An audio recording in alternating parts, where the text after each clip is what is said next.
Então, aqui nós vamos continuar nosso estudo das trombetas. Aí queria mostrar um acontecimento lá do povo adventista, que está aqui no livro O Grande Movimento Adventista. A gente vê como esse assunto da trombeta ela foi bem marcante, né? No que tange aqui a sexta trombeta. Então, aqui no Grande Movimento Adventista, na página 100, é mostrado aqui: o Dr. Josias Litz prevê a queda do Império Otomano. Porque no tempo dos adventistas, quando eles estavam estudando essas profecias, Josias Litt foi aquele que descobriu o 11 de agosto de 1840. Então, quando ele descobriu, alguns anos antes do acontecimento, e foi divulgado que a Turquia iria cair, né, no 11 de agosto, isso causou um impacto nos que estavam ouvindo, nos que estavam ali presenciando os estudos das profecias, e aí vendo essa história da Turquia que estava prestes a ruir o seu império. Aí aqui declara no Grande Movimento Adventista, na página 100, ó. Em 1838, o doutor Josias Litt, da Filadélfia, Pensilvânia, havendo abraçado a verdade anunciada por Guilherme Miller, uniu-se à obra de dar ampla publicidade à mensagem. Preparou artigos para publicação sobre o tema das sete trombetas do Apocalipse. Então, Josias Litt era um dos que se destacavam nesse assunto de trombetas do Apocalipse. Aí continua, posicionou-se de forma incondicional, defendendo que o soar da sexta trombeta terminaria e que o poder otomano iria cair no dia 11 de agosto de 1840. Então, 2 anos antes, Josias Litt já definiu a data, porque ele acompanhou a profecia. O início da contagem, para um dia, um mês e um ano, 391 anos e 15 dias, no dia 27 de julho de 1449. E aí, somando os 391 anos e 15 dias, vai dar no 11 de agosto de 1840. Então, ele já marcou essa data do início e o fim desse período profético, e aí marcou a data 2 anos antes, ele descobriu, né? E ele começou a divulgar no movimento adventista. Aí diz, ressaltou então que esse cumprimento demonstraria ao mundo que um dia profético representa um ano de tempo literal. Então, naquela época, os adventistas ensinavam isso, mas muitos cristãos ali rejeitavam o princípio de ano. Então, com essa descoberta que Josias Leite fez é comprovar que realmente um dia profético simboliza um ano.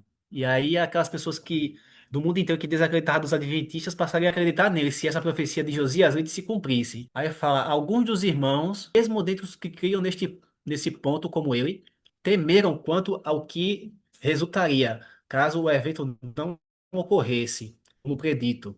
Isso, porém, não o intimidou, pelo contrário, buscou fazer tudo o que podia para tornar pública a sua compreensão acerca dos turcos. Os jornais circularam amplamente suas afirmações sobre o assunto. Clubes de céticos discutiam a questão em seus encontros e declaravam: aqui está um homem que ousa alguma coisa. Se isso acontecer, segundo ele afirma, será estabelecida, sem sombra de dúvida, sua alegação de que um dia em profecia simboliza um ano, e que 2.300 dias são 2.300 anos, que terminarão em 1844. A publicação da palestra do Dr. Litt provocou agitação geral, e assim, a publicação da palestra do Dr. Litt provocou agitação geral, e assim milhares tiveram sua atenção chamada para acompanhar a resolução do conflito que se levantara entre Mohamed Ali, o Pasha do Egito, e o sultão turco. Centenas diziam: se esta questão se encerrar segundo afirmou o doutor, isto estabelecerá o princípio de interpretação de tempo profético dia a ano e nós nos tornaremos adventistas. E aí o que adivinha? O que aconteceu? 2 anos após a provisão de Josias Litt, aconteceu a queda do Império da Turquia. E aí muitos daqueles que desacreditavam dos adventistas passaram a acreditar no princípio dia ano e passaram a se unir ao movimento do advento naquela época. Então esse evento da sexta trombeta foi muito marcante, né, para os adventistas. No Haiti, aqui no Grande Conflito, Ela também comenta isso na página 292. Ela diz aqui: no ano de 1840, outro notável cumprimento de profecia despertou geral interesse. 2 anos antes, você te viu?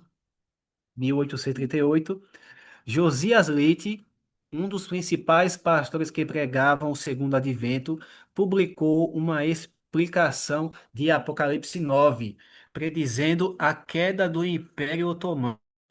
Segundo seus cálculos, esta potência deveria ser subvertida no ano de 1840, no mês de agosto.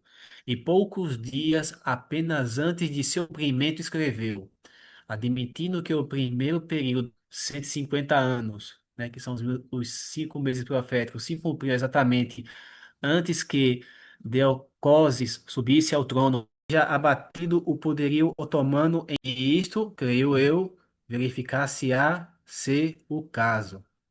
Então, aqui no Grande Conflito tem a citação do Josias Leite, falando dessa profecia. Aí aqui a irmã White comenta. No mesmo tempo especificado, a Turquia, por intermédio de seus embaixadores, aceitou a proteção das potências aliadas da Europa, aqueles países cristãos, né? E assim se pôs sob a direção de nações cristãs. O acontecimento cumpriu exatamente a predição, como ele disse lá, o Will Smith, né? Cumpriu-se ao pé da letra, aqui a irmã White disse. O acontecimento cumpriu exatamente a predição. Quando isto se tornou conhecido, multidões se convenceram da exatidão dos princípios de interpretação profética adotados por Mila e seus companheiros.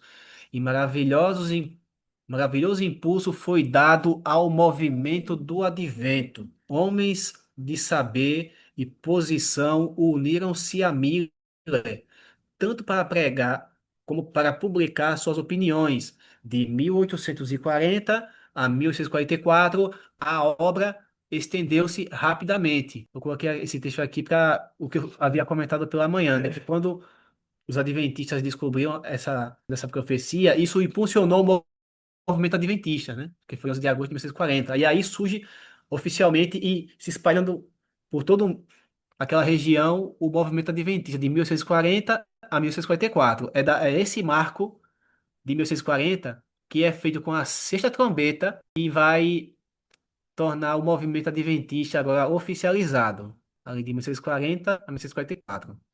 Que foi isso aqui que impulsionou, né? Todos os estudos que Guilherme Miller fez, com aqueles princípios de interpretação que ele tirou da Bíblia, né? E nós vemos hoje, tudo aquilo foi comprovado com o cumprimento da sexta trombeta. Você vê o quão importante foi esse evento, né? Quão marcante ele foi. Então, por isso aqui a nossa análise, né? Essa sexta trombeta. E aí que tem esse intervalo. Então, vimos aí a sequência da história, mostrando o cumprimento da sexta trombeta, que impulsionou o movimento de venda, mas no fim veio o desapontamento. Depois iniciou o juízo em 1944 e agora estamos esperando o término do juízo, né? Para o próximo evento ser a sétima trombeta. Já explicamos aqui que a sétima trombeta não é a última trombeta de Cristo. E agora vamos comentar o tema aí da sétima trombeta, que vai de Apocalipse capítulo 11, do verso 15 ao verso 19. Pronto, então aqui nós já vimos 6 trombetas e agora falta a última trombeta. E a última trombeta, ela tem a ver com uma cena também de juízo, aqui representado pela Arca da Aliança. Então, cada trombeta ela tem um símbolo, né? A primeira trombeta, coloquei aqui o símbolo do fogo, né? Que aqui desce do céu e cai na terra, que é a guerra que acontece em terra firme. O mar, né, que é uma guerra que acontece no mar, que eu tentei simular aqui um desenho de rio, né? A borda de um lado em cima e embaixo, e no meio o rio andando, né? Tentei fazer essa imagem aqui, para representar o rio. Aqui o sol, a lua e as estrelas, na quarta trombeta, né? Metade, a terça parte foi atingida. Aqui na quinta trombeta, coloquei o símbolo do gafanhoto, porque é o símbolo marcante do capítulo 5, né, quando fala desses gafanhotos, que simboliza os árabes, maometanos. A sexta trombeta também fala de uma situação ali também do rio Eufrates, né? Quando está os 4 anos ali no rio Eufrates, por isso que eu fiz também um desenho aqui para tentar imitar o rio, né? Aqui com o leito do rio. E agora a sétima trombeta, ela vai apresentar uma cena que é da Arca da Aliança. E ali também aparece uma cena de juízo. Então, das 7 trombetas, essas são as figuras mais marcantes assim que eu observei, para a gente lembrar do evento de cada trombeta, né? Então aí a sétima trombeta, ela vai mostrar uma situação em que Jesus vem como rei. Então, quando nós lemos lá Apocalipse, capítulo 15, tem uma descrição de que agora vai ter a posse do reino. Então, diz Apocalipse, capítulo 11, versículo 15. O sétimo anjo tocou a trombeta, e houve no céu grandes vozes dizendo: O reino do mundo se tornou de nosso Senhor e do seu Cristo, e ele reinará pelos séculos dos séculos.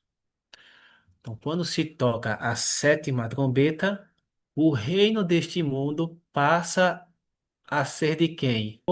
E do seu Cristo, do Pai e do Filho. Quando a sétima trombeta ela toca, o reino é transferido para o Pai e o Filho. Um azul vivo, né? Esse azul. É. E agora eles têm a posse do reino, como Rei dos Reis, dos Senhores. Porque até então este reino pertence ao príncipe deste mundo que é Satanás. Mas quando chegar nesse toque da sétima trombeta, ele perde o seu reino, porque quando toca a trombeta, a última, é para mostrar que aquele reino, né, definitivamente caiu. E que quando ela tocar, o reino vai ser passado para o Senhor, o seu Senhor e o seu Cristo, né? Que aí é o Pai e o Filho, Deus e Jesus Cristo. É a primeira parte da sétima trombeta. Ela faz essa descrição, né? Passando a transferência do reino terrestre aqui desse planeta para a divindade. Essa é a primeira informação que traz aqui logo no início da sétima trombeta. Aí Josias Litt, como a gente já viu, né? Um dos estudiosos das trombetas do Apocalipse, no tempo dos primeiros adventistas, aqui no seu livro ele comenta: sob as primeiras 4 trombetas, as duas divisões ocidentais caíram, né? Que a gente viu aqui do Império Romano. E sob a quinta e a sexta trombeta, né? O Império Oriental foi esmagado. Não foi isso que ele viu? Mas sob a sétima trombeta, a grande Babilônia inteira afundará para não mais se levantar. Então, a igreja do primogênito retornará de seu cativeiro para a terra da promessa e da vida eterna. E os reinos deste mundo se tornarão os reinos de nosso Senhor e de seu Cristo, como diz o Apocalipse. Então, essa é a descrição viva dessas trombetas, e aqui chegando na sua trombeta. O reino já foi transferido para o Pai e o Filho. Então, comenta aqui, né? Smith. Considerações sobre Daniel Apocalipse. Ele fala: não pode ainda ser um fato que as grandes vozes no céu tenham proclamado que os reinos deste mundo viessem a ser de nosso Senhor e do seu Cristo, a não ser em antecipação do rápido cumprimento deste acontecimento. A transferência dos reinos, dos poderes terrestres para aquele que tem o direito de reinar, né, que é Jesus, Rei dos Reis, Senhor dos Senhores, é o principal acontecimento aqui da sétima trombeta, como a gente viu aqui na introdução. Cristo recebe o reino antes de sua volta a esta terra. Aí diz aqui Lucas capítulo 19, verso 10 a 12. Porque para a sétima trombeta ser tocada, ele deve receber a posse do reino. E Lucas 19, 10 a 12 diz que ele recebe o reino antes da sua segunda vinda. Vocês lembram disso? Não. Que quando a gente viu sobre Daniel capítulo 7, quando mostra aquela cena do juízo, quando uma nuvem com um homem numa nuvem vai em direção ao ancião de dias, né? Que é Jesus Cristo, quando vai em direção a Deus Pai. E chegando lá, na sala do trono, mostra que quando ele finalizar aquela obra, ele vai receber a posse do reino. Então, ele recebe no final de seu ministério no santuário a posse do reino, para depois descer. E aí quando nós vimos isso, eu citei essa passagem de Lucas, capítulo 19, verso 10 a 12. Que o reino do céu é semelhante a um homem que foi, né, e depois ele volta, né? Mas os irmãos parece que não lembram, que estão todo mundo aqui meio que voando. Então vamos aqui, Lucas capítulo 19. Lucas capítulo 19, dizendo que Jesus recebe o reino antes de sua segunda vinda. Ele recebe o reino antes da vida mesmo. Que a porta dela se fecha antes. Lucas 19, verso 10 a 12. A parábola dos 10 servos das Minas. 10 servos. Ah, esse não é o dos talentos, não, né? 19 mesmo? Esse já é outro. É. E ouvindo eles estas coisas, ele prosseguiu e contou uma parábola, porquanto estava perto de Jerusalém e cuidavam que logo se havia de manifestar o reino de Deus. Disse, pois, certo homem nobre partiu para uma terra remota, a fim de tomar para si um reino e voltar depois. Então, primeiro ele toma posse do reino e aí ele volta. Esse daí parece mais com aquela parábola dos talentos, né? Parábola dos talentos. Que o Senhor saiu para uma terra e deixou talento para cada um. É, Depois ele volta para reaver é. o que foi investido, né, para esses servos. Parece não, agora. Só que aí seria não talento, é um reino, né? Mas é isso mesmo, porque aqui é outra linguagem.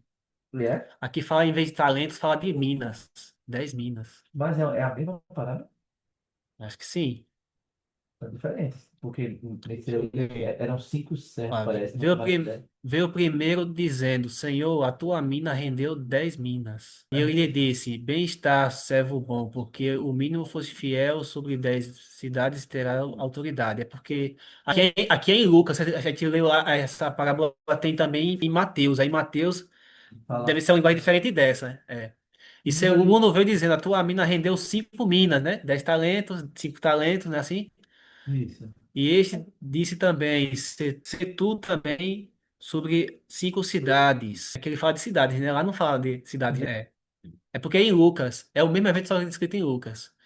E veio outro dizendo, Senhor, aqui está a tua mina que guardei no lenço, porque tive medo de ti, que és homem rigoroso, que tomas o que não pusestes e cegas o que não semeastes. Porém, ele disse, mau servo, pela tua boca te julgarei.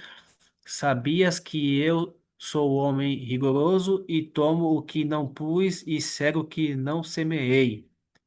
Então, essa aqui é a parábola dos talentos. Só que aqui está falando em Lucas, né? Que aí Ele tá falando com ele outra vai, linguagem. ele vai abordar outros aspectos dessa parábola.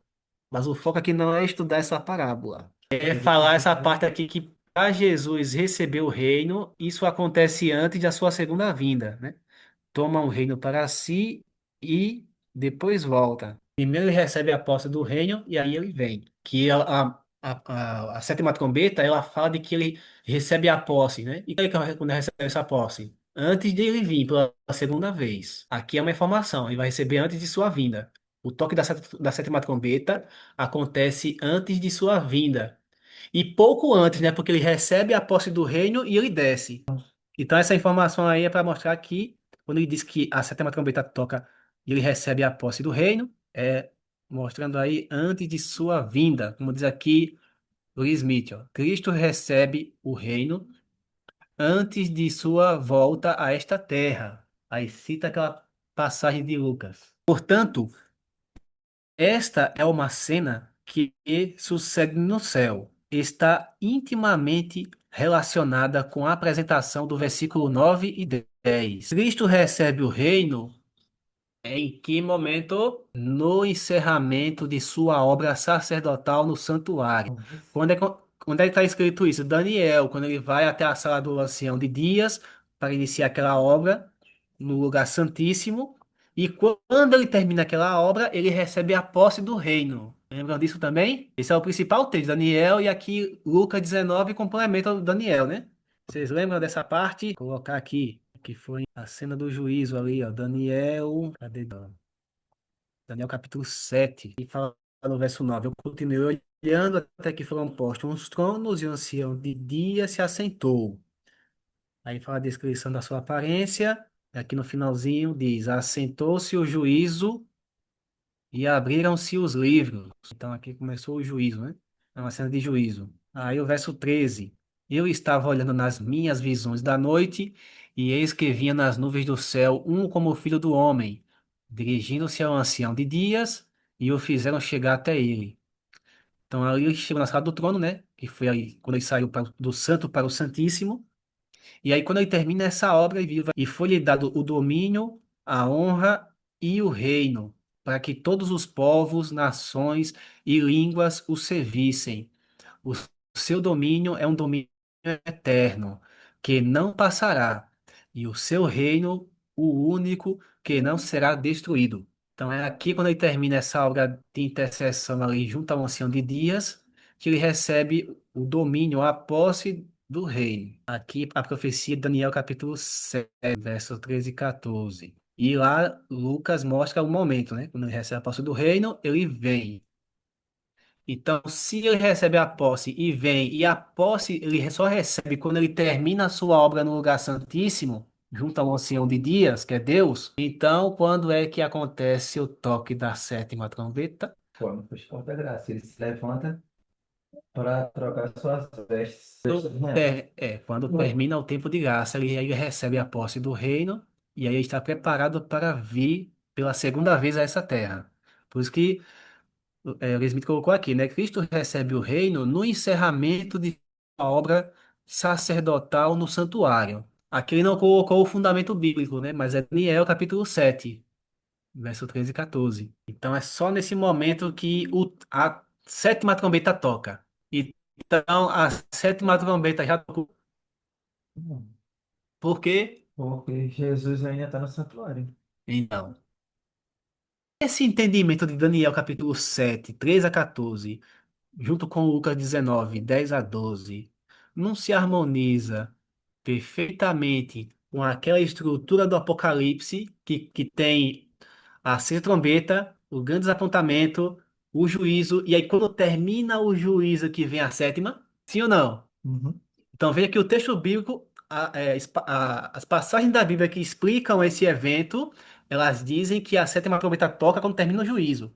A própria estrutura do Apocalipse já diz que do capítulo 10 com o grande desapontamento, capítulo 11 com o juízo, e aí no verso 15 a Começa sétima com trombeta. Vê que tudo se encaixa perfeitamente e de maneira harmoniosa, sem haver dúvida de que essa é a interpretação correta. E agora faz sentido, né? Que antes a gente lia e não tinha essa visão dessa quebra de sequência no meio entre a sexta e a sétima. A gente não tinha essa visão. Não, é estudando que a gente descobre, né? Então vê que tudo se encaixa perfeitamente. Não tem como ficar deslocando as trombetas para o futuro, para não sei para onde, né? Elas estão no seu devido lugar, cumprindo-se a uma, até chegar à última, que é o desfecho do grande conflito. Ainda o Smith, ó, considerações sobre Daniel Apocalipse, na página 19. Os reinos deste mundo passam a ser de nosso Senhor e do seu Cristo. Como diz a primeira parte de Apocalipse falando da sétima trombeta. Ele deixa de lado as suas vestes sacerdotais e veste o manto real, como nós estudamos isso quando vimos Daniel capítulo 12. Terá terminado a obra de misericórdia e o tempo de graça concedido à família humana. Então ele recebe a posse do reino, é tocada a sétima trombeta, terminou o tempo de graça. Terminou seu ministério no céu como sumo sacerdote, tira suas vestes sacerdotais e veste as vestes reais. Continua, então, o que estiver sujo não mais terá esperança de ser purificado. O que estiver santo não terá perigo de cair.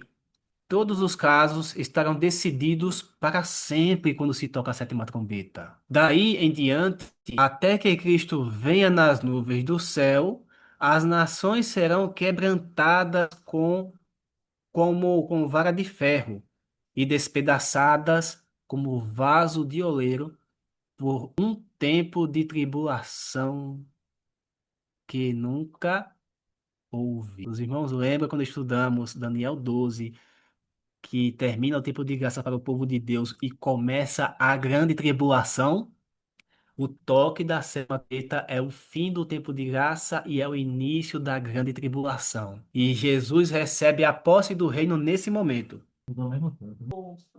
Ah, Quando deu o decreto? não, a sétima trombeta, quando é que ela acontece? O reino deste mundo passou a ser do nosso Senhor e do seu Cristo. Quando é que ele recebe a posse do reino? Quando ele termina a obra de juízo no céu. Então, os casos foram decididos, fechou a porta da graça. Quando fecha a porta da graça, Jesus recebe a posse do reino. Começa a grande tribulação, fechou a porta da graça, Jesus recebe a posse do reino. Certo. O reino deste mundo passa a ser do nosso Senhor e do seu Cristo. E o decreto ainda vai vir? O decreto dominical já está lá atrás, já está no. Tá lá. Decreto dominical, aí já chegando o decreto de morte, fecha a porta da graça. Quando fechar, quando terminar o tempo de graça, começou o toque da sétima trombeta, começou a grande tribulação do qual nunca houve. Começa-se as pragas.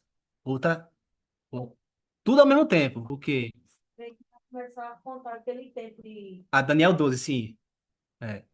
E aí, nesse período, É quando chegar nesse ponto aqui da grande tribulação, de fechar o fechamento da porta da graça. É nesse momento que Jesus recebe a posse do reino, terminou a sua vida de juízo no céu. Recebeu a posse, inicia o toque da sétima trombeta. Então, o toque da sétima trombeta, ela anuncia o fim do juízo, como a gente viu na estrutura do Apocalipse, e com os textos bíblicos que também levam para esse sentido. O início da grande tribulação, o fechamento da porta da graça. A sétima trombeta desfecha assim, muitos eventos importantes, né? Que tem a ver com o povo remanescente aí, os 144 mil. Quando toca-se a sétima trombeta, é formado os 144 mil. São, que Quando foram fecha, selados. quando fecha a porta da graça, Completou-se o número. completa o número. É. E acontece lá no número 7, né? Na sétima trombeta. Deus, ele vai formar um povo, vai enfrentar a última batalha, uma grande tribulação do qual nunca houve. Jesus termina seu ministério no céu como sumo sacerdote, recebe a posse do reino e agora ele vem como rei para resgatar o seu povo aqui na terra. Então, a sétima trombeta tem muitos eventos importantes acontecendo. E para quem não sabe, né? Que ficam zombando, dizendo, "Oxe, isso aí a minha avó já dizia há muito tempo que Jesus ia voltar, nunca voltou." Essas pessoas, elas estão realmente totalmente fora da noção dos eventos. Elas não sabem que está tão próximo Isso. e que tempo nós estamos. Então, as profecias, elas servem para isso, para nos localizar no tempo. Aí, seguindo a sequência do texto, Apocalipse capítulo 11, verso 19, diz: As nações se enfureceram, porque as nações ficaram furiosas com o toque da sétima trombeta. Que ela viu que estava perdida, talvez, foi enganada pelos pastores. O que acontece quando... As É, pragas já vão começar a cair, ver que um grupo de pessoas não está recebendo as pragas e outros e eles sim, estão. Por que sim, eu estou sofrendo? Porque eu sofri e aqueles ali não estão sofrendo. sim, Aí eles vão perceber que eles não se prepararam como deviam ter se preparado, né? sim. Aí eles vão se irar contra quem? Contra aquele grupo que não tá caindo a praga sobre eles. Exatamente. Então, a fúria das nações nesse momento é porque eles vão se enfurecer contra estes, porque vai ser falado que as pragas estão acontecendo por causa desse pequeno grupo aí, ó, de guardadores do sábado. E aí, com isso, vai sair o quê? O decreto de morte, não é? Para manifestar a fúria das nações contra esse grupo. Olha o contexto aí da sétima trombeta, onde acontece. Essa é a situação, por isso que fala Apocalipse 11:18 que as nações se enfureceram. Aí, aqui fala Tiago White, né? No seu livro Minha História, na página 174. E iraram-se as nações. Essa deve ser uma referência a comoções políticas e às guerras das nações que os profetas de Deus têm descrito como indicativos do encerramento do tempo de graça. Isso aqui é o foco principal. Falei o decreto de morte, mas aqui é o principal antes do decreto de morte. Porque quando termina o tempo de graça, os quatro anjos, como a gente viu, Daniel 12, eles soltam os quatro ventos de guerras. E aí vai vir a terceira guerra mundial. Então, essa guerra aqui tem Então, que as estar. nações elas se enfurecem porque em todos os cantos do globo vai ter, do mundo vai ter o quê? Guerra. Elas se enfurecem, uma contra a outra ali, nação contra nação, reino contra reino. Cumpre-se a palavra de Jesus Cristo em Mateus 24. É aqui que se cumpre, né? A Terceira Guerra Mundial. Quando termina o tempo de graça. Os 4 anos soltam-se os 4 ventos. Agora eles não podem conter esses ventos de guerra. Porque terminou o tempo de graça. Agora eles soltam os ventos. Então isso E aí as nações vão se enfurecer, né? Para poder se guerrear entre elas lá. então isso quer E dizer também se que enfurecer contra o povo remanescente. Mas o foco aqui principal é realmente aqui é os ventos de guerra. agora isso quer dizer As que nações se enfurecer. nós estamos chegando perto dessa guerra, porque Depois da época dominical ainda, vai fechar o tempo. porque ainda tá esses rumores de guerras locais ainda, né? Aqui é só uma guerra ali, uma guerra lá, uma guerra no Irã, uma guerra na Ucrânia, uma guerra. Essa aqui é mundial, é em todos os lugares. Terminou o tempo de graça, soltou-se os 4 ventos, agora não vai poder mais segurar essas guerras que acontecem hoje. Agora eles vão soltar, vão deixar acontecer. Aí vai vir a Terceira Guerra Mundial. Então aqui as nações se enfurecer, está se referindo a esse evento, as guerras que vão ocorrer de maneira mundial aqui. Tem mais esse foco do que o Década de Morte, né? Mas o Década de Morte também faz parte dessa frente das nações, né? Contra o povo de Deus. Mas ela vai englobar todo mundo. Haverá guerras no mundo inteiro. E eles estão falando sobre guerras nucleares, né? Estão ameaçando, dizendo que já o Irã já não tem mais mísseis para conter os mísseis que estão chegando. Aí eles estão dizendo que vão usar mísseis nucleares agora. Isso vai envolver outras nações. Quer dizer que alguma coisa vai acontecer para que isso não seja agora. A profecia não mostra que vai acontecer agora isso. Isso é lá perto do Década de Morte. É lá na frente ainda. Essa Terceira Guerra Mundial. Então, Se acontecer uma guerra lá, vai ser naquela região lá. Vai ficar por lá. Oriente Médio vai ficar por ali. Não vai ser mundial. diga assim, os Estados Unidos entrando, aí os países da OTAN, Não vai todo o mundo inteiro, não. mas só vai alguns países ali. Os aliados deles lá que geralmente eles se unem e fazem lá a guerra lá na região. O que sempre aconteceu, que nunca foi mundial, vai ficar sempre lá naquela região. Não vai vir pra cá pro Brasil. Não vai pra China, não vai pra nenhum lugar, vai ficar lá. Vai ser contida lá. Os ventos de guerra de os anjos estão segurando. Mas quando chegar aqui, eles vão soltar, né? Vão terminar o tempo de graça. E aí as nações vão se enfurecer, como diz aqui Apocalipse. A profecia Olha aí as características, né? Surgindo da sétima trombeta. Para que afirma com certeza que ela ainda não foi tocada. E que seis já foram. falar aqui, viu? Então vamos parar aqui, né?